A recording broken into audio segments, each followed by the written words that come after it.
सुन्नी तहत काउंसिल को खसूस नशस्तें मिल सकती हैं। हमारी गुजारिश ये थी कि आइन का जो उसूल है कि मेम्बरान जो आज़ाद हैसियत के मुंतखब हों या जिनको समझा जाए कि वो आज़ाद हैं, जब वो कोई पार्टी ज्वाइन कर लेते हैं, उसमें शामिल हो जाते हैं, तो उनको उस पार्टी की सीटों के तनासुब से जो मखसूस नशस्तें हैं उनमें हिस्सा मिलना चाहिए। तो हमारी गुजारिश ये थी कि आइन का बड़ा उसूल ये है कि पार्लियामान जो है उसकी हैसियत जो है वो होनी चाहिए अवाम की राय के मुताबिक। अगर दीगर जमातों को वो सीटें दी जाती हैं जिन पे हमारा हक है, तो उनको वो सीटें मिल जाएंगी जिन पे वो हकदार नहीं है, और पार्लियामान जो है वो एक अनरिप्रेजेंटेटिव पार्लियामान बन जाएगी, यानी कि पार्लियामान जो है अवाम की ख्वाहिश की अलमदार नहीं होगी, तो या अवाम की जो ख्वाहिश है उसका इजहार नहीं करेगा।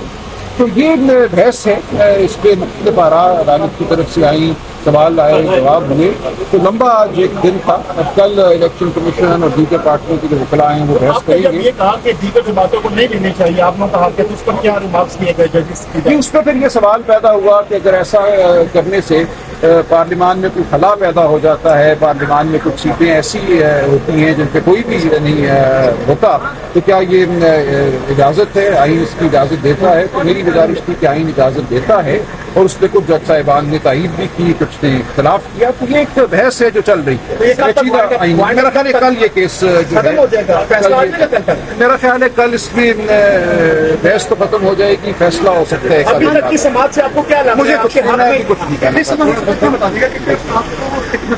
मिलना चाहिए। ये मिल गया, हाँ मिल गया, आपको मिल गया। चीफ के रिमार्क से लग रहा है कि नहीं हो गया, हमने खड़े होके हिम्मत करके कर ली। अगर आपके खिलाफ फैसला आता है तो नेक्स्ट लाइमल क्या होगा? लाइमल क्या होगा? सर आपने ये कहा था कि सनम जावेद और आलिया हमजा और दीगर के लिए आपने दरख्वास्त दी, वो कब तक दे रहे हैं आप? जी वो दे दी है, वो भी अगले 1-2 दिन में भेजेगी, उसमें भी देखते हैं। सुप्रीम कोर्ट में दे दी? नहीं, सुप्रीम कोर्ट में नहीं, हाई कोर्ट में बचा। अच्छा, हाई कोर्ट में।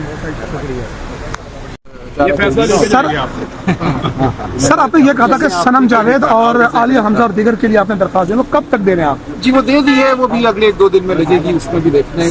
सुप्रीम कोर्ट में दे दी? नहीं, सुप्रीम कोर्ट में नहीं, हाई कोर्ट में बचा। अच्छा, हाई कोर्ट में।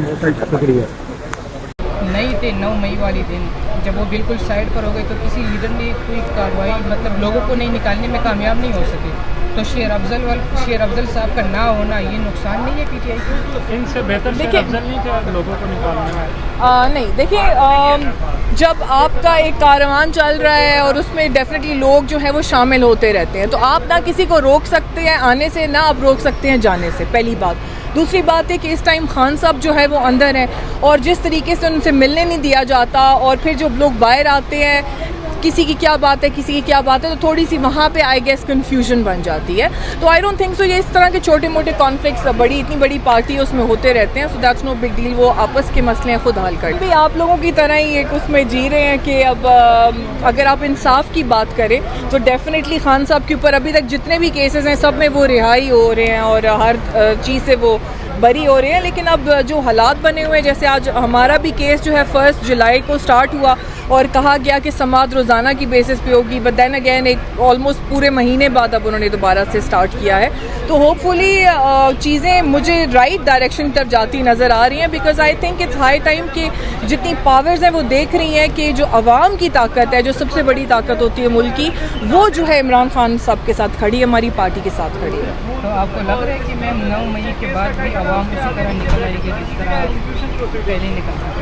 देखिए, अपने हकूक़ के लिए निकलना तो चाहिए, मैं इतना ही बोल सकती हूँ। जब तक अपने हकूक़ के लिए आवाम खुद आवाज़ नहीं उठाएगी तो आई डोंट थिंक सो कि कोई उनकी आवाज़ सुनेगा। मैडम कहती है कि लोग तो हमेशा निकलते हैं, लेकिन पंजाब सिंध वाली साइड पे हम देखते हैं वहाँ पर लोग नहीं निकलते। पंजाब की लीडरशिप को क्या कहना है?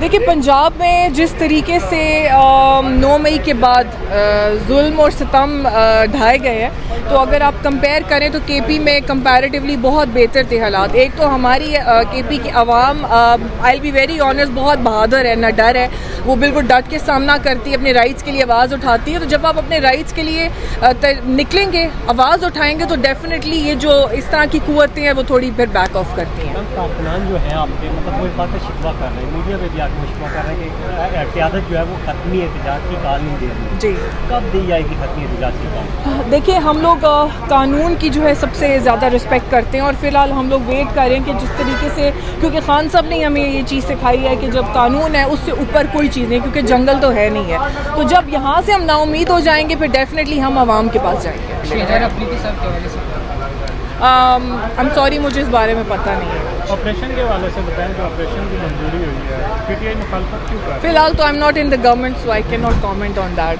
बिकॉज वो केपी में हूँ but I am not in the government right now. Ma'am आप भी बहुत कम नज़र आती है। और दूसरी खबर मैं आपको दूँ कि ज़राए के मुताबिक अडियाला जेल से ये खबर आई है कि किसी एक सीनियर रहनुमा की ड्यूटी लगाई गई है कि कौन मेरे लिए आता है अडियाला जेल, कौन नहीं आता। आपने उनकी लिस्ट फाइनल करके मुझे देनी है, ऐसे लोगों की मुझे ज़रूरत नहीं।